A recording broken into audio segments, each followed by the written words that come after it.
All right, we're going to get started here. This presentation is entitled My Encaustic Life, and I'd like to welcome all of you from around the world. Thank you so much for being here. I really appreciate it, and I love that you all have such passion for this amazing medium. I love encaustic painting. A lot of you know me only as like cold wax painting or acrylic painting, mixed media. However, I thought I'd tell you a little bit about my story and my history because encaustic has played such an important part in my artistic life. Also, at the very end of this presentation is a special early bird offer.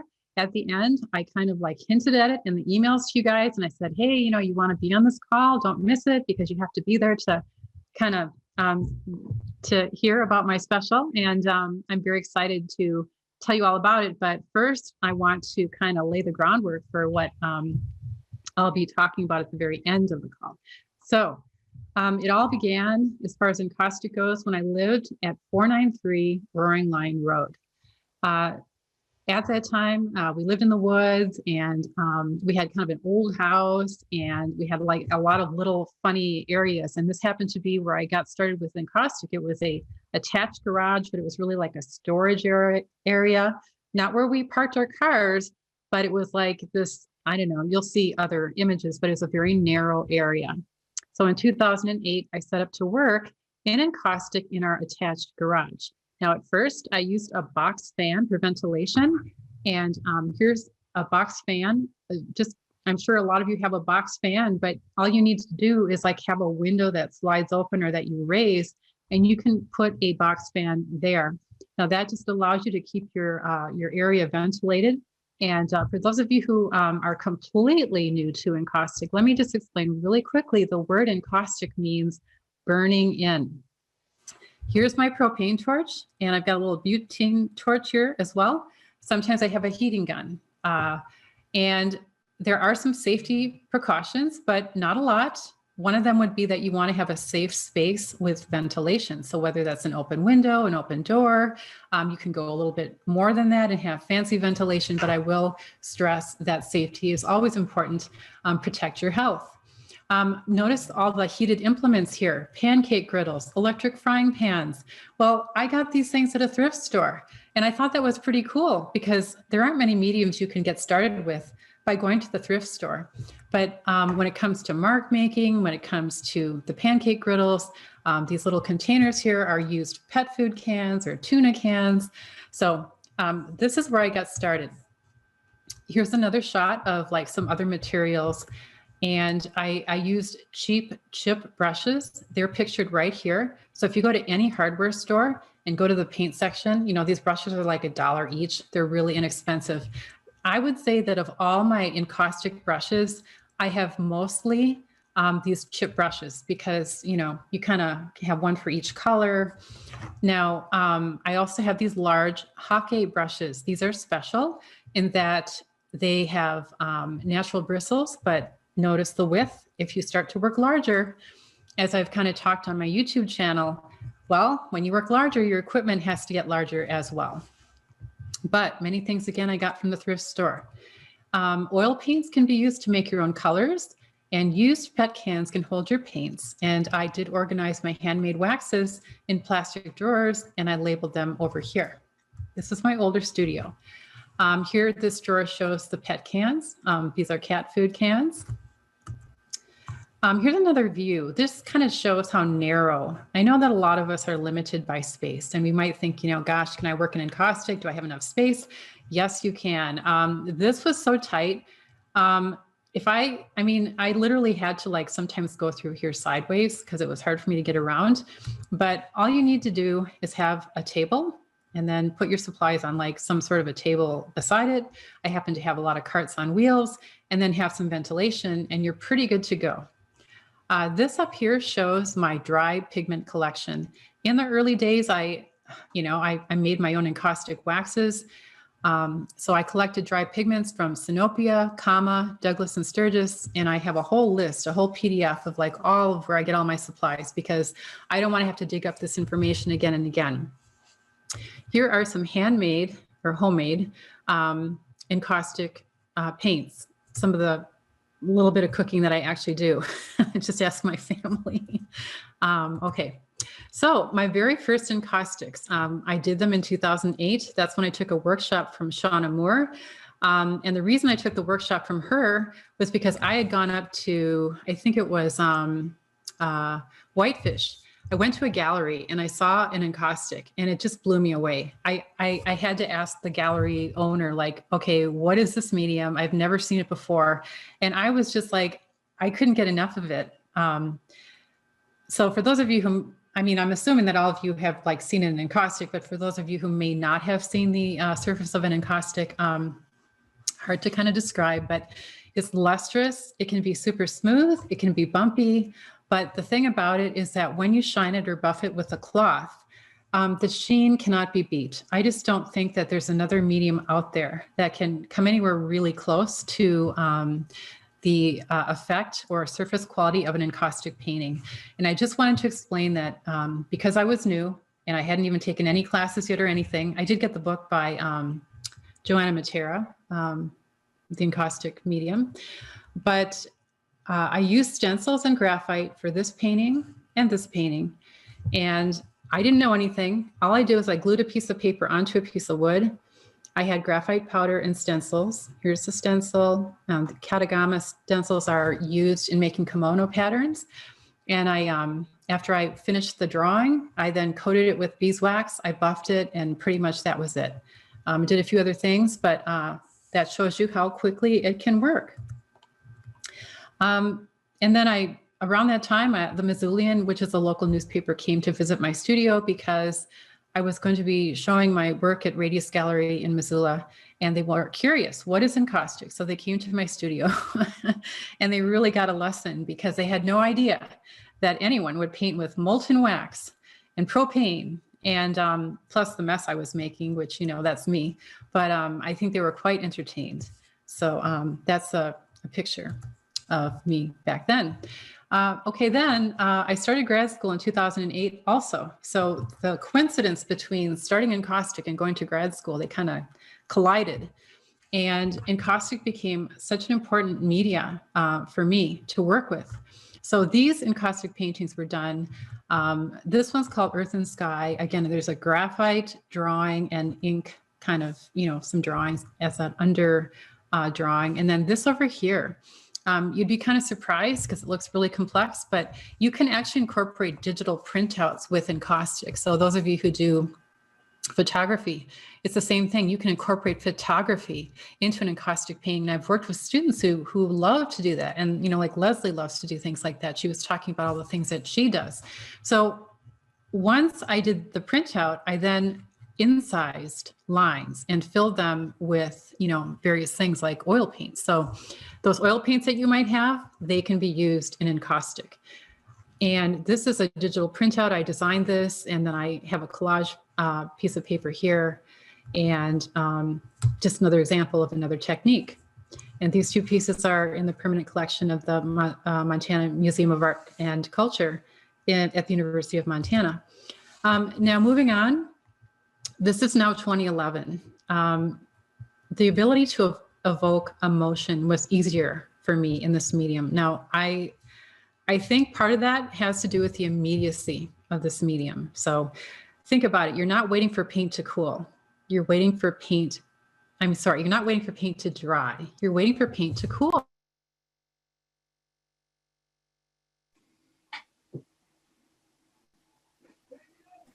You're muted.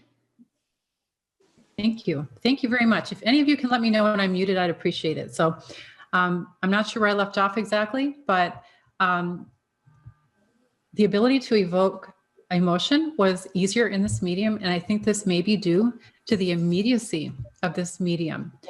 Sorrow, which is this painting right here, it's actually in my studio right now.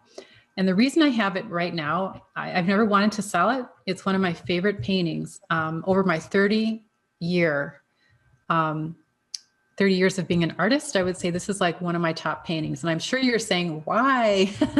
But the reason for me is that the amount of emotion I feel when I look at this painting, I feel it as strongly as when I first painted it. And that's kind of what I'm looking for in my own work. And this painting was shown at the Holter Museum of Art in 2011. So for me, a lot of you know that I'm kind of fascinated by mark making, and I love shapes, and who doesn't love color? So I'm sure that a lot of you would like these same things. I had to find my way. Encaustic is a very unique medium. Rather than wait for paint to dry, you wait for wax to cool, and this happens very quickly. Being impatient, maybe this is one reason I love this medium. Encaustic relies on concealing and revealing, and surprises are around every single corner. I think with this medium for me, we all know the feeling of opening a gift on Christmas morning, right? When we were really small. Or opening up a kiln and bringing out the ceramics that you just glazed, and you have no idea how the glazes will come out. I don't know, this medium for me is that way. They are all are kind of that way when you conceal and reveal, but there's something about the immediacy again of encaustic that, I don't know, it just really hooked me. As I explored this medium, the more I learned about special tools. Now, these are not anything that you must have, of course, but I love smooth surfaces. So I learned how to get a super smooth encaustic surface. And I used a snowboard heater like this. Other times I had like a temperature regulator, and I used this jaunting tool. And jaunting tools are used in batik. So imagine, any batik you've seen with the precise little dots and lines, a tool like this was used, but I can tell you that the people who made those things in Bali did not have probably an electric jaunting tool. So this is kind of a special thing. I jumbo sized my propane tank because it was easier for me to hold the hose than hold up the propane tank for long hours. As far as what you paint on, the beauty of this is that you can paint on a cradle panel, a flat panel, masonite, Baltic birch, illustration board, multimedia art board, ampersand panels. And you can even, if you decide to go the encaustic monotype route, you can actually work on rice paper. And that's pretty amazing. So I also do encaustic monoprints, and I've even incorporated them into encaustic work, and that's been a lot of fun. Moving along, this is now 2013, and on the left-hand side, I wanted to point out that this is a technique called accretion, where, like I said, the wax is cooling on your brush. Well, if you brush across the surface of your panel as that paint is starting to cool, well, the wax is going to build up and it's going to get kind of a certain texture. You still have to heat it in. You always have to heat in every single layer. But this particular technique is what I learned here. This one is when you kind of hit it with your propane torch or your heat gun, and you start to see the wax kind of swirling around. You can imagine what that's like. It's a bit like when you marble fabric. That's kind of what happens. And you see the wax moving in front of your eyes. Now, sometimes that means you're overheating it, but it can lead to some very interesting effects. And for every encaustic artist, it's different what they're going for, right? Like what I'm going for might be totally different from everybody else. Some mark making tools that I use. Mark making is very important to me in this medium. It's probably one of the first times I realized just how important it was, because I had a hard time getting it. So when I realized how hard it was for me to make marks, it was frustrating. And I spent a lot of time like, what can I do to get these marks that I want? Because when you see me on YouTube, I'm like getting these crazy things. But on the encaustic surface, I wasn't sure how I was going to do that. Well, I eventually found that if I use things like Sorel transfer paper, pan pastels, Caran d'Ache Neocolor 2s, which are water soluble, but they're wax-based, Stabilo woody pencils, and a lot of you have these. And the reason you have them is because these are mixed media sort of items here. You can use them in acrylic, you can use them in cold wax, and you can use them if you work on encaustic. And I think that's the beauty of it too. Like once you start to have a certain number of things, you can find that you can get similar effects in different mediums. So these are close-ups of a 4x6 foot painting that I did, and I really had a lot of mark making. So these are the tools I used. More items that are very typical in any encaustic studio would be gloves, either nitro gloves or heavy duty gloves. Like if you're making your own encaustic medium, you might want to have a pair of those. Scraper to clean off your surface. Here is a laser thermometer, which I love, infrared. This is probably one of my favorite items right here. I'm not sure if it's the same kind that they're using for COVID, like when they point it at your forehead, but because I don't want to point it at my forehead. There's something about a laser beam that I just don't want to do that. But anyways, it's great for like getting the temperature, the exact temperature of a hot mixture. These are silicone molds, and I make my own encaustic medium. Just pop them out of these little silicone molds, and you can get like the bread shape or the cupcake shape or whatever you want. This over here, if I showed you the number of items I've picked up over time, seashells, and then I've gone to like the thrift store, I've found bullet shells or casings, I found a cheese grater, a chain, wire. The thing about wax that I didn't mention is that when it's at a certain warmth, it's warm, you've just heated it, the slightest touch, you could put fingerprints on there, dust it with graphite, and it would look like, all those fingerprints would actually be there. It's that sensitive. So this is a very sensitive surface at a certain point. Now, when it cools and gets hard, not so much, but when it's warm, absolutely.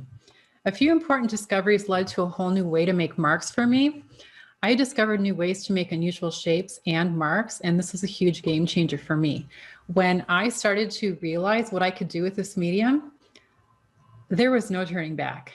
I guess that's why I'm so excited, because the longer I work with this medium, it's all additive information, right? You learn this and you learn that, and they're like little building blocks, like, and the more you work at something, you've all found that with the mediums that you love.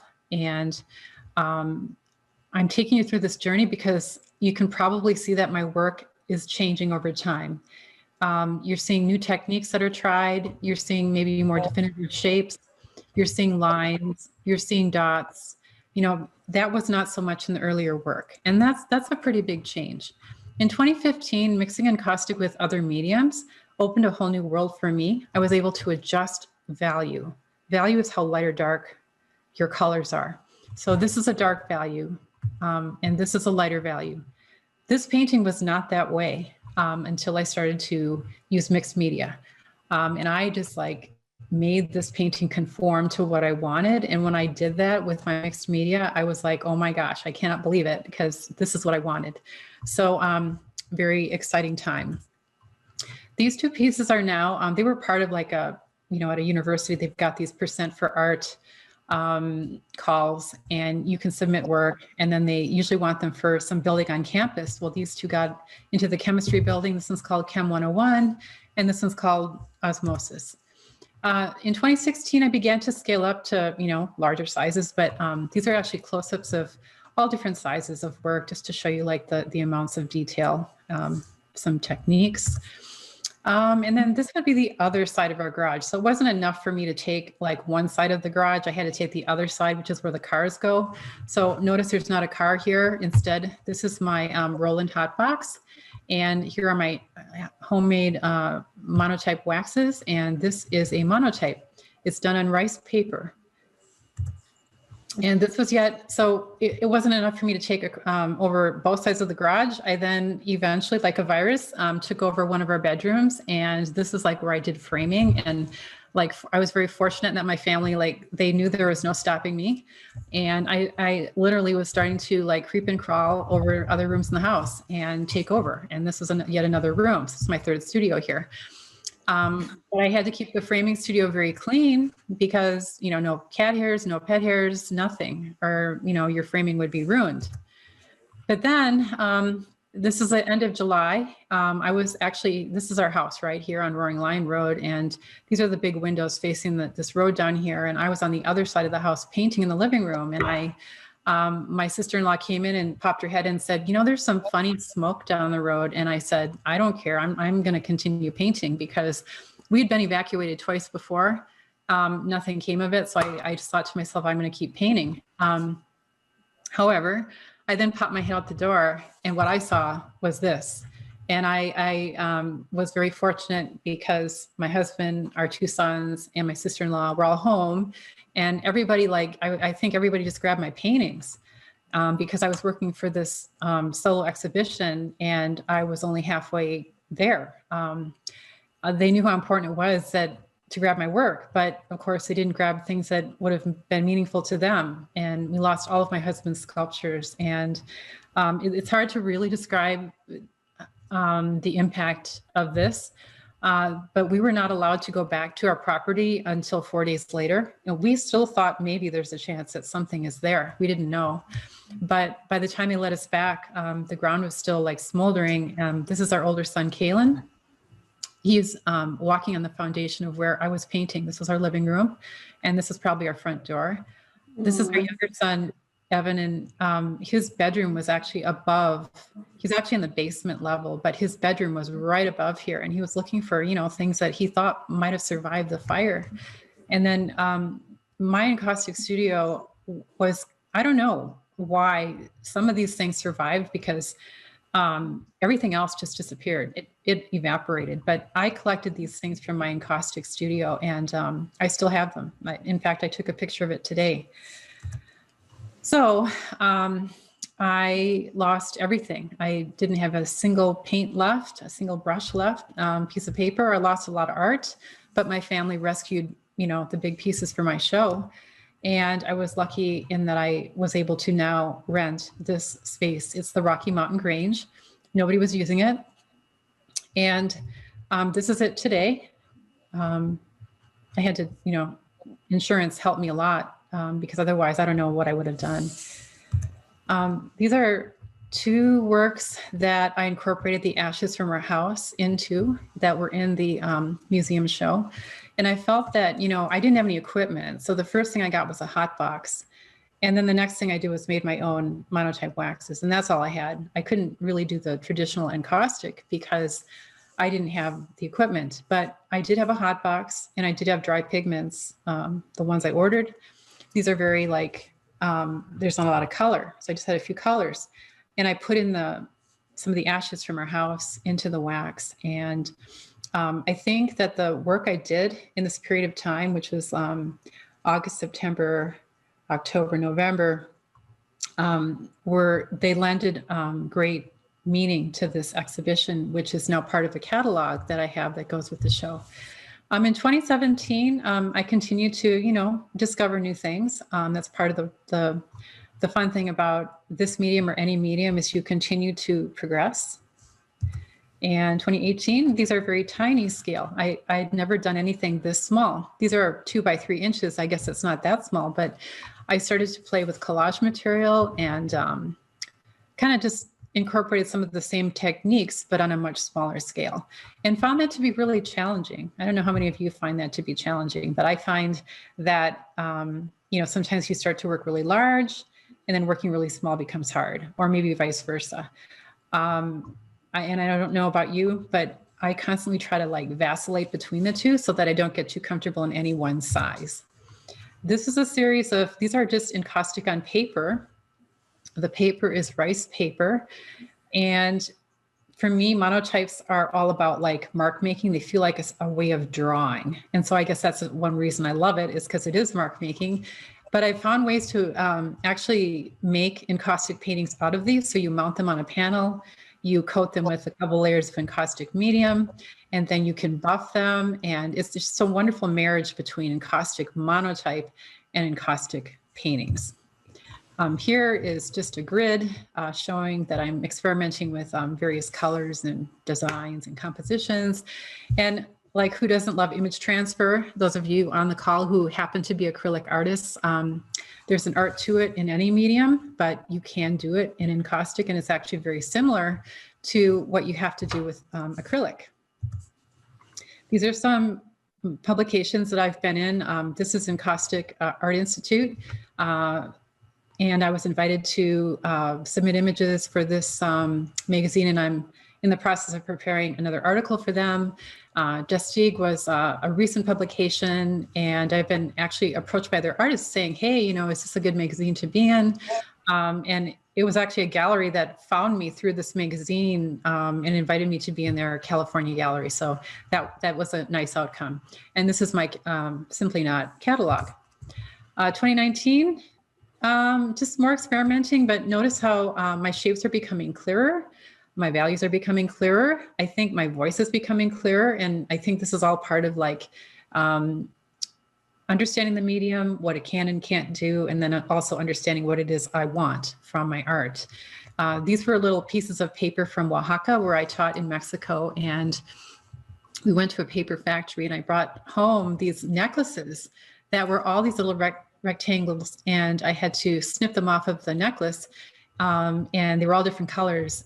But after you put them in the wax, of course, I chose neutral colors, but I thought that was kind of a neat effect. This is actually current. These pieces are currently at the Radius Gallery. And this piece, I'm in love with this technique called intarsia, because I've got these little tools that dig into the wax, and it has to be at the right time. It's using a ruler here, but I had white encaustic paint underneath the blue. And when I pulled back the blue, sometimes it was really deep and sometimes it was really shallow. So I got all these variations in blue. This is monochromatic, right? There's only one color. But when there's white underneath it, you get a fluctuating value. And I'm actually really mesmerized by this impact. And I want to do a lot more paintings like this. This was where I worked in a series. So for those of you in my courses, I've got this acrylic course, working in a series. Well, I'm a great believer in working in a series because it's efficient. It helps to be productive. It helps you create a cohesive either show or grouping of paintings. I'm sure a lot of you have experienced that. These are all very small panels, but it was really a fun exercise. So how about you? I was hoping that by seeing what I have enjoyed in this encaustic medium, that perhaps, I noticed that a lot of you specified, you're new to encaustic or you're intermediate, some of you are advanced, but I mean, how do you feel? Do you want to learn more about this amazing medium called encaustic? Do you already love encaustic because you've tried it, but you want to learn more? Or do you want to be the very best encaustic artist that you can be? I'm all three of those. I love encaustic, I want to learn more, and I want to be the best encaustic artist I can be, right? So sure, but how can you learn all these encaustic techniques that I just talked about? It seems kind of overwhelming, right? Well, this is my surprise. I was just asked by Laura Murphy, and let's see, where is she in here? I haven't met her in person, but actually I believe this is her. I apologize if I'm wrong, but I know that she's Irish, and she is from Mulroney in Ireland. And she approached me and said, hey, we are going to have this group of 26 world-class encaustic teachers. Would you like to join us? And I thought, okay. So these are all the instructors who are putting together a masterclass for you. It's going to be a year long, and it's going to be online. So don't worry about COVID. Doesn't matter. You can stay home. You can watch your video 24/7. And every week of the year, starting April 30th, we get a new video from a new artist with a new technique. And I'm going to show you in the next slide that we're going to cover all these techniques and more. This is just like scratching the surface. But if you're interested in expanding your technical skills, and I'm in that group, I don't think I'll ever not be in that group. And it's geared toward all levels. Okay, so this is a very special masterclass that Laura Murphy has put together.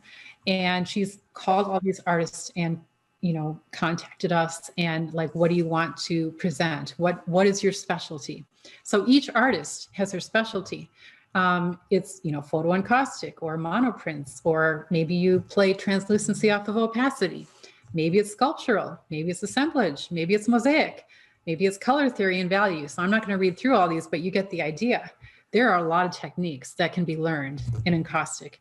And one instructor, it's not good to learn from one instructor. It's good to cross-pollinate and have a lot of instructors. And these are not just any instructors though. These are the best in the world. Now you might think that this is going to cost an awful lot. So just hang in there. It's good news because you're here on this call.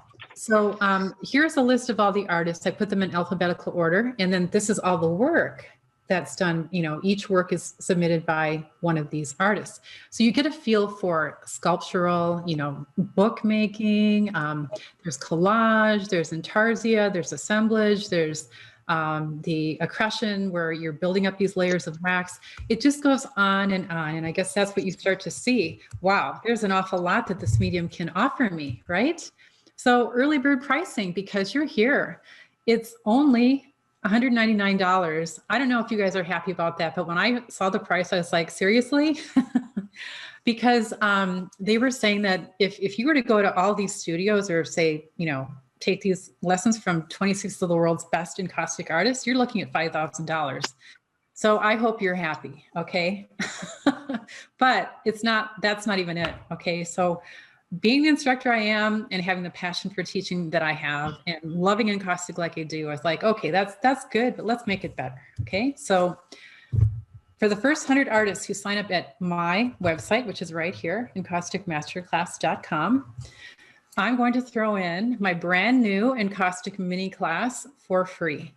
I've been working on videos for the last 3 or 4 months because I started to think, this is before Laura even approached me, and I was going to launch my own course, I guess. And then I thought, now that she's asked me to be part of this group, why don't I just give it to you for free if you're going to sign up for this amazing masterclass? Because here's the thing, if you're new, these are world-class instructors. Now, I don't think they're going to actually teach you how to make encaustic medium. I don't think they're going to actually tell you how to set up your studio because they're going to be telling you about their expert technique. So I think that most people, even advanced artists, can have a refresher on how do you make your own encaustic medium. Let me just tell you more about the mini course because I'm usually talking too much. So the new mini course for free, again, if you're the first 100 to sign up at my website, encausticmasterclass.com, includes full-length videos available. Now, this is important, is available before the workshop begins on April 30th, because you don't want to start on April 30th and not have anything ready to go. You want to have your waxes ready. You want to have your colors ready, your brushes. You need to have your table set up. You need to understand that you had to go to the thrift store 5 times to get the right hot plates and griddles. Well, who's going to tell you that? And I figured I'm the person for that. Okay, so that's what this mini course is. How do you make your own encaustic medium? How do you make your own encaustic paints? There are 2 methods. What types of mark making materials to collect? I can write a book on that. Comprehensive PDF listing suppliers for every single thing really that you'll ever need in your encaustic studio. How to care for your encaustic paintings. And there's a lot more stuff, but I didn't want to go on and on here. Plus, I figured, if you're, I don't know where you live, but if you're like me, you're isolated. I live in a very small town, and we kind of like to get on calls every now and then and compare notes and ask questions. And I don't know if there's going to be a Q&A with the masterclass, but I figured, why don't I, every few months, schedule a Zoom call for anybody who has signed up at encausticmasterclass.com and answer questions, maybe do some demos, and maybe have some additional workshops to go with this, because I don't think we ever get enough training, especially during COVID. So anyways, I'm offering this to the first 100 people who sign up. I hope that you guys will jump for that opportunity. And what else can I say? The masterclass begins on April 30th. And all I can say is that after you've gone through my mini class, I really feel like you will be prepared. When I started encaustic, I really knew nothing. I tried to learn from a book. You can do that too. But for me personally, I feel like I need somebody to walk me through things, and I need to ask questions. So maybe you're like that as well. So again, here is the website where you want to go. Each instructor is obviously going to be selling this masterclass. So it's very important that you use my link if you want my mini class. And all you will ever pay is $199. I should mention that the masterclass price goes up to $249 after April 30th. Okay, and that's still a really, really good deal. So even if you miss out, you don't get the $199. Maybe you don't get my mini class, but the most you would ever pay for the masterclass alone is $249, and that is a really great deal. So again, you must use my link. It's right here. So write that down, or just don't forget that. It's pretty easy to remember though. And I'm gonna open up my beginner videos to you on March 1st. That's right around the corner.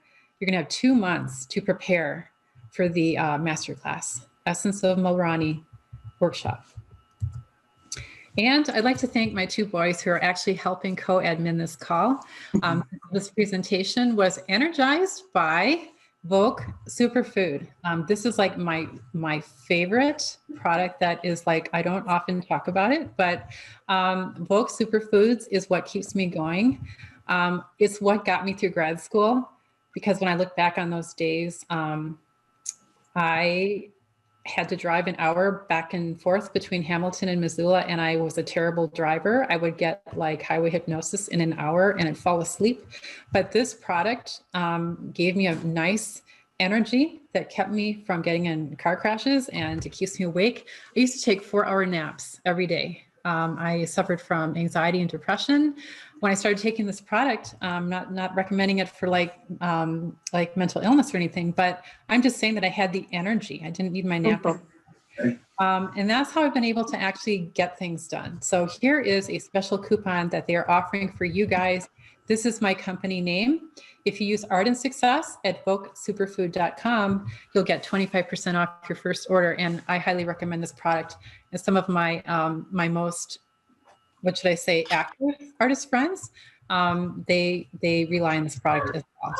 So with that, thank you for joining me. That's the end of the call, but I want to be here to answer any questions you might have. But here again, please be sure to write this down if you want to be one of the first 100 to get my mini course, and I hope to see you in it. I can't wait to see you guys in it. So now we're going to open it up for questions, and we're going to do this by looking at chat. I'm looking at all the capital letters here, so that's great. Thank you for doing that. I'm going to go up to this question here. So Pam, I'm also concerned about ventilation. I learned encaustic from a wonderful faculty member, but I have not set up a studio for it as there is such tiny space in my condo. I'd love to problem solve this. Okay, so yes, and let me tell you that I'm really, really happy that you're concerned about ventilation, because I see way too many artists risking their health by shoveling powdered pigments onto their paintings without a mask, no gloves, nothing, and I'm essentially horrified. So all I can say is that if you are in a small area and you have a window, great, open your window. If you have a door to the outdoors, open your door. But if you don't have either of those, on my resources page at artandsuccess.com, click on resources, scroll all the way down to get to the place that says, there's a picture of a ventilator that is on wheels. You plug it in. It's meant for small apartments. Now it is an investment, but when you think about the investment, it's your health. And the way this particular ventilator works is you can actually lift it up onto your table, and it does have like, you have to get the right kind, and I would help you get the right kind. But what it does is it draws the fumes away from you and it filters it, and it's meant for VOCs, which are volatile organic chemicals. That's what you have to worry about. Now, let me just tell you the one thing about encaustic. Everybody worries about, everybody is concerned, and they should be. But here's the thing about working in encaustic. As long as you don't see smoke, you're actually kind of okay. I don't mean to say that you don't need ventilation. What I'm saying is that if you keep your temperature below 200 and with your encaustic medium and your beeswax and your paints, and you monitor that pretty carefully, you're not going to see smoke. It's when you see smoke that you better start worrying, especially if you have no ventilation. I mean, I have smoke sometimes, but I have ventilation. So thank you for that question. And I'm going to, when we have our Q&A, believe me, I'm more than happy to show you in my resource section. It's called the Allergy Buyers Club. You can actually go to that website, the Allergy Buyers Club, but make sure, what I would do is call them up and tell them what you're going to do. I'm a painter. I work with beeswax. I'm worried about VOCs. So write that down, VOCs. I want a portable unit for my apartment because I don't have a window, I don't have a door. And then they will, you'll see the model pictured on my website, but you're going to say, I want a model like this, but I want to make sure it's the right one. And if you need any help from me, I will help you get the right one, because you're going to spend way too much money. You don't want to get the wrong one. Okay. Will I be offering my mini course as a separate course from the master class? That's a good question. That is to be determined right now. It depends on you know, I have some full-length videos, but I also have like in case you don't know, I have my Watch, Learn, Grow video library. And what I do is I'm creating content all the time, new videos, tutorials in all different mediums, showing you how I paint from start to finish. I used to only have it on YouTube, but then I decided to put the best content in my video library. So instead of a kind of a mini, like a standalone course, I might just put that content into my Watch, Learn, Grow video library, and that's very affordable. That's $9 a month. Yes, my link, Encaustic Masterclass, is going to take you to the website where you get to sign up for the 26 artists to basically come to your studio and give you a new video once every week for the next year. Very small price to pay for that kind of expertise. And I'm throwing in like everything you're going to need before you get started. And then, you know, we'll stay together throughout the next year with Q&A calls. Will my studio need to be outside of my main living space for safety? Well, I will tell you that my very first attempt was done in a studio space that kind of was more part of a living area. And what I discovered was that encaustic is kind of messy. You're dealing with hot wax, and you kind of have to look at your floor space. Your wall space is pretty safe, but your floor, I have to, like, even in my studio now, I've covered my floor with cardboard right around the encaustic area because I'm renting this space. And yes, you can scrape wax off the floor, but I don't really want to do that if I don't have to. So I would just say that, now, Beth, do you live in a place where you can like work outside? Because some areas, you know, you can actually be outside much of the year.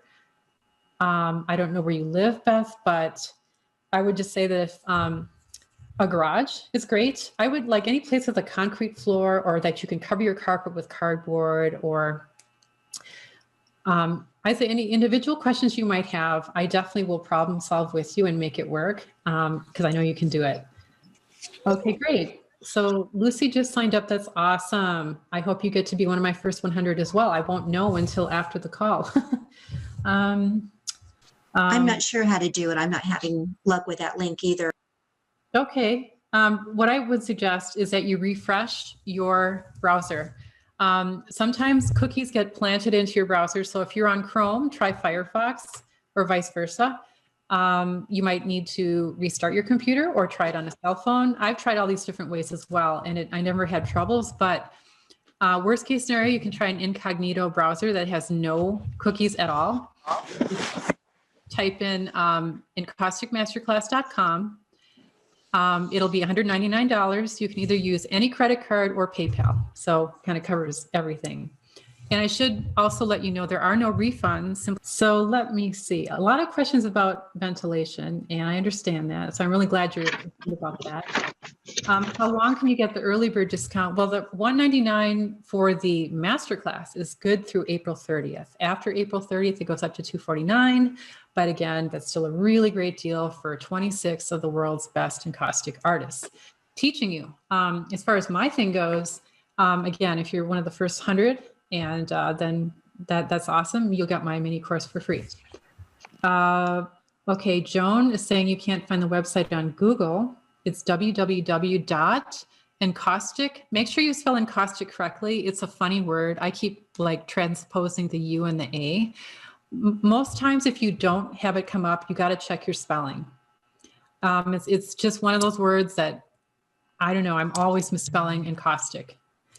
But I can tell from my phone that a lot of you are able to sign up. So all I can say is if you can't get there, you need to either try a different browser, try an incognito browser, refresh your browser, and look at the spelling.